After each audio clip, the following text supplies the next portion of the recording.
Hi, my name is Brandon Gracely. I'm a high school math teacher, and we are on part 3 of learning how to transform sinusoidal functions, and this is the last part about translations. We're going to graph 3 functions, f, g, and h, on this grid right here, and I want you to notice in the equations, here we have sine of theta, here we have sine of theta plus 2. Notice that the plus 2 is added on after sine of theta is calculated, and the last one here is sine of theta minus 2. We're going to graph all of them and see how the plus 2 and the minus 2 affect the graph. And spoiler alert, this is going to be just a vertical translation. So let's start by graphing sine of theta. Sine of theta has a period of 360 degrees, and so I'm just going to plot out some a scale here. I'm using every 4 spaces on my grid as 90 degrees. And vertically, I got to be a little bit careful here because I want to make sure everything fits nicely. So I'm going to use 2 squares vertically as 1 unit, and everything will fit nicely then.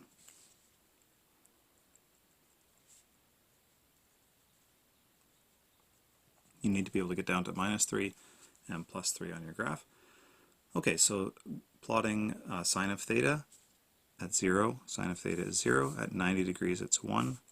180 is back to 0, 270 is negative 1, and 360 is back to 0 again. Okay, let's graph that.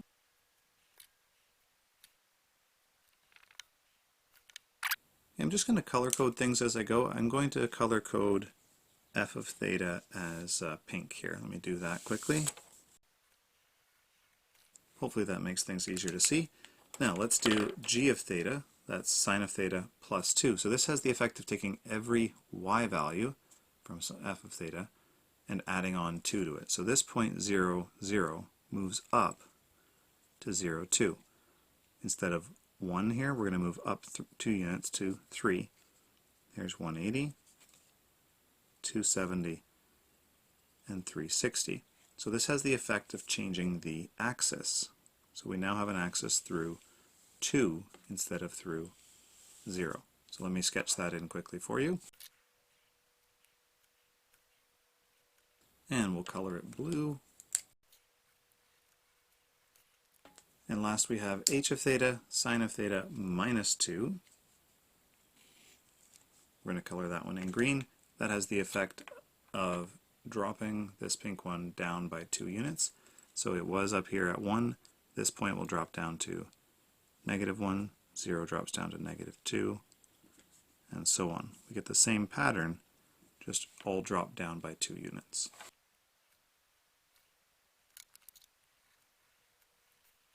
Okay, so there we have the 2 types of vertical translations, moving up and moving down, and this is called an axis change. So let's, I'm just going to sketch in each of these axes actually. I'm just going to use a dashed line.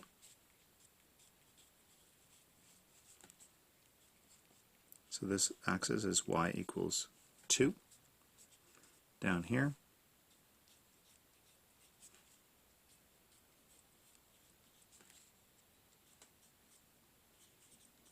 y equals negative 2. I should put arrows on those.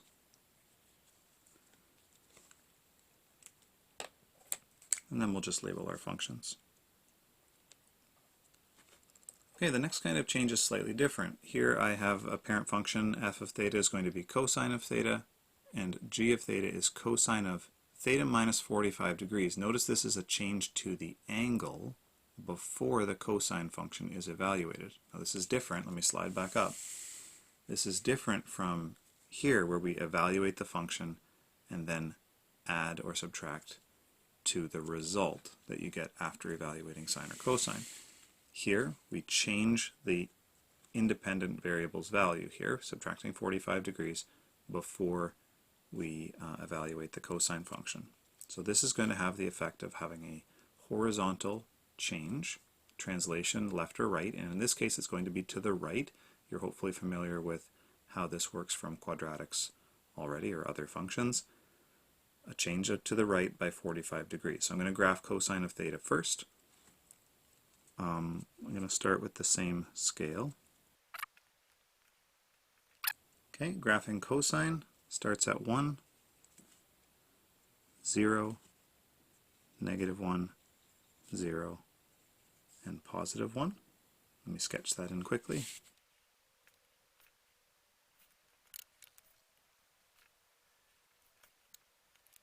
Okay, and that is f of theta. Now to graph g of theta, we need to translate everything to the right by 45 degrees. Well, 45 degrees is 2 boxes on my grid here. 90 is 4 boxes, so 45 is only 2. So I'm going to take every point, every one of these key points, there are 5 of them here, and I'm going to shift them over to the right by 45 degrees. So that one moves there. 90 degrees moves over here to 135.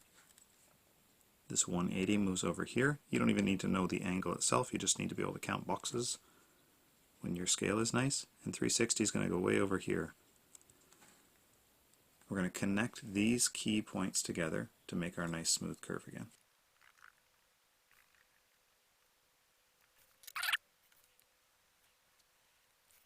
I want to mention a couple things before we continue. I've only drawn one cycle of this, but it does continue forever. So this pink curve continues to wave over here, so does the blue one in each direction. So they'll continue to cross over one another over and over and over again in each direction. Now this is called a phase shift. In the previous example we looked at changing the axis, which moved it up or down.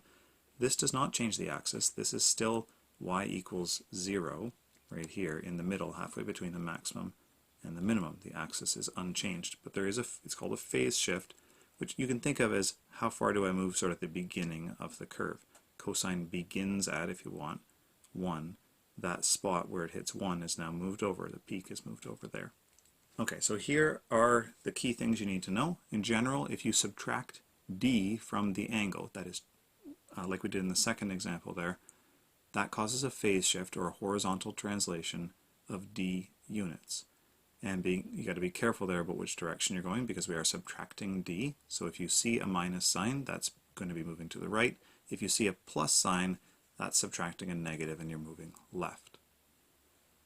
Adding c to the function causes an axis change, a vertical translation of c units. So that will move the function up or down. And neither of these transformations causes a change to the amplitude nor the period. The shape isn't affected. It's exactly the same shape, it's just in a different place.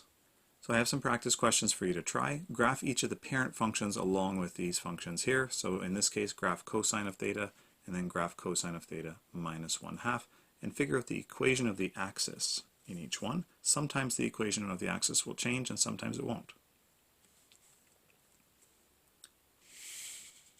The second one is sine of theta plus 90 degrees. Two more.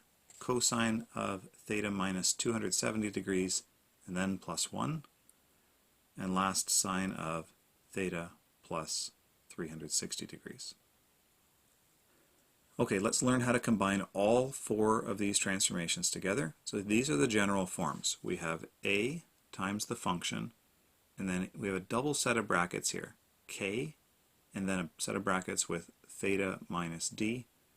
There's the closing bracket. So the square brackets here show you what is passed into the cosine function. And then we have a plus c at the end. So let's look at what each of the transformations does. A is an amplitude change. Notice that's multiplied by the function itself here. And that is the amplitude is multiplied by a factor of the absolute value of a. And if a is negative, then it also causes a vertical reflection. So if a was negative 5, you would end up with an amplitude of 5, positive 5. But also a vertical reflection. The period change is k, and we get that by taking the original period, usually 360, and divide that by the absolute value of k. For example, if k was 3, then 360 divided by 3 would be 120 degrees. There's a horizontal reflection, a reflection in the y-axis, if k is less than 0. D causes the phase shift. That's a horizontal translation of d units, and be careful about your direction there. And last we have the axis change plus c at the end. Oh, and I have a mistake right here. That should say a vertical translation of c units. That's in my brain, that's a leftover from quadratics probably. So c units vertically. Okay, a couple of important points. D is subtracted from the angle directly. You must have these brackets here. If you don't, then you won't be able to tell how far to move it. We're going to see an example like that in a minute where it's not correct. And last, the amplitude and period changes are applied before the phase shift and axis changes. You do the stretching and squishing stuff first, and then you move the function to the correct location afterwards. And you can remember this just by remembering that it's in bed mass order, so that's pretty straightforward. A pretty quick way to remember that. A and K are multiplications, and so those things happen first, and D and C happen after.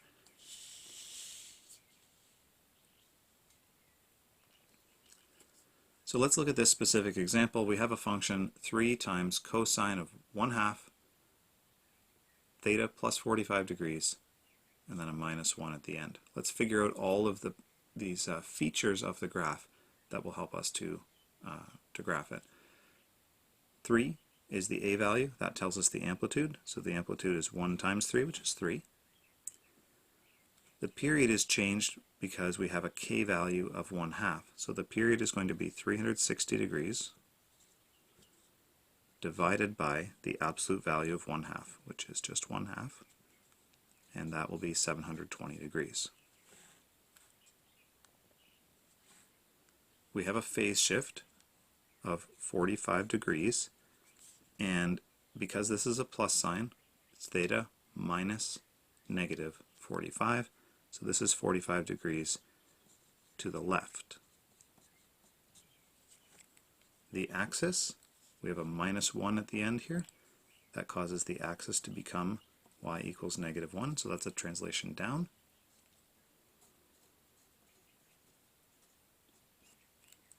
So let's figure out what the maximum and minimum values must be so we know what scale to use. The amplitude is 3 and the axis is -1.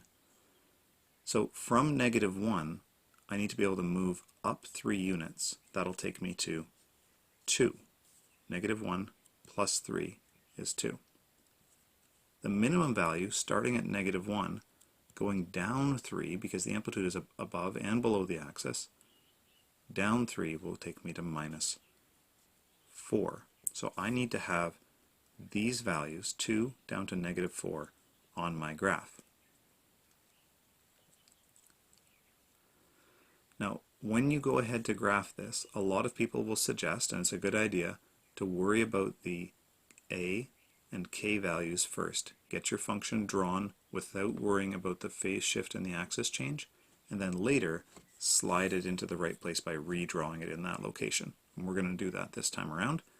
I need to get down to -4, so I think my scale is going to have to be 1, 2, 3, 4, -1, -2, -3, -4, like that.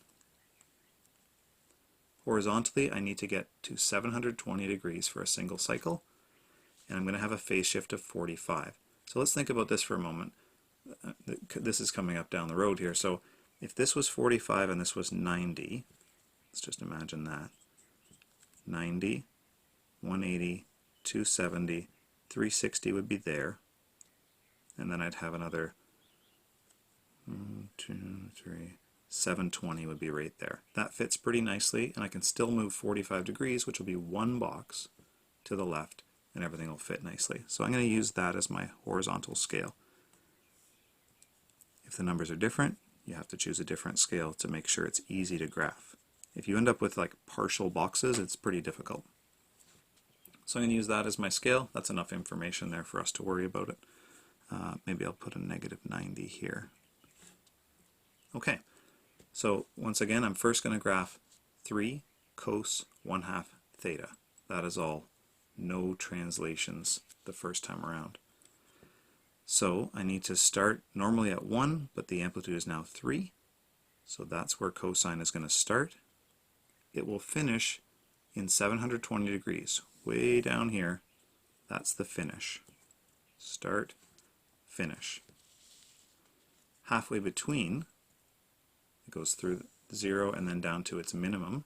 That will happen at 360. There's the minimum.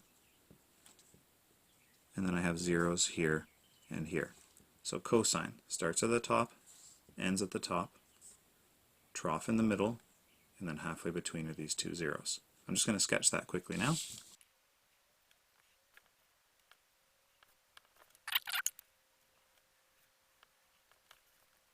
So this is y equals 3 cos 1/2 theta. Now we need to perform our phase shift and our axis change. So I'm going to draw a little sort of set of new axes here. I need to have a phase shift of 45 degrees to the left and an axis change of one down, so -1. Everything's going to move over. So I'm going to just put this little dashed line here. That's sort of where the kind of like a new y-axis will be. It's moved over left 45. And vertically I need to move down one box as well.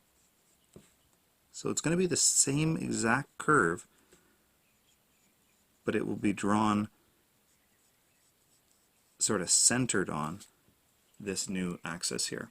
Now the way we actually do this is I take all of my key points and I move them 45 degrees left, 1 unit down. Notice there's my maximum of 2, which is what we said it was going to be. Over here, there's my maximum again, also 2, but it's 45 degrees to the left. The minimum is down here at -4, and it's 45 degrees before 360, that's what, 315. This 0 moves here. Notice the zeros are on my axis. They're not on 0 anymore. They're not really zeros. I've moved my key points. Now it's time to sketch them in. Exactly the same curve as before, the very same shape.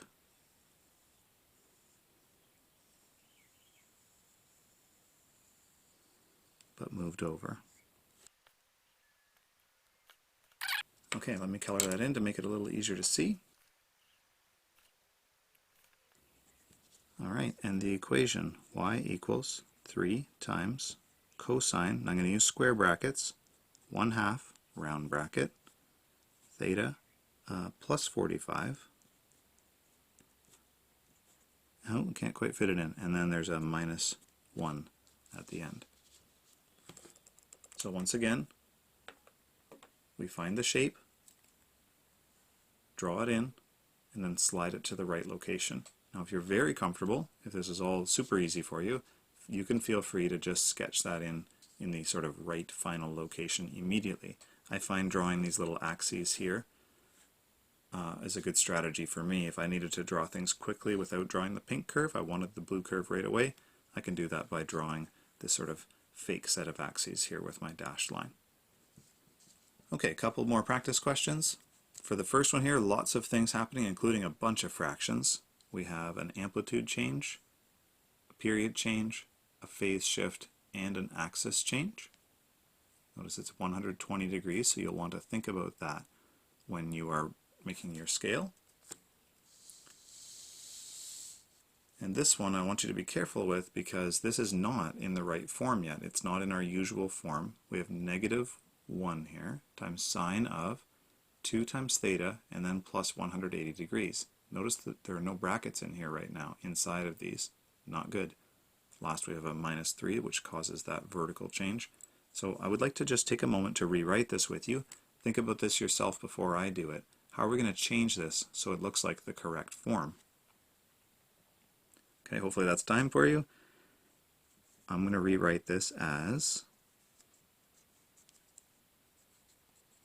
now in here I will take out that 2, I will factor out the 2, because what I want to have is theta and then something here. Factoring out 2 from each of these terms, 2 is there, just a theta left, that's why we did 2.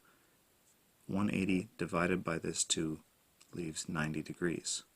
So this is actually a 90 degree phase shift. It's not a 180 degree phase shift, and you can't see that until you factor out this 2. Okay, I hope that is good. Please let me know if you have any questions, and thanks very much.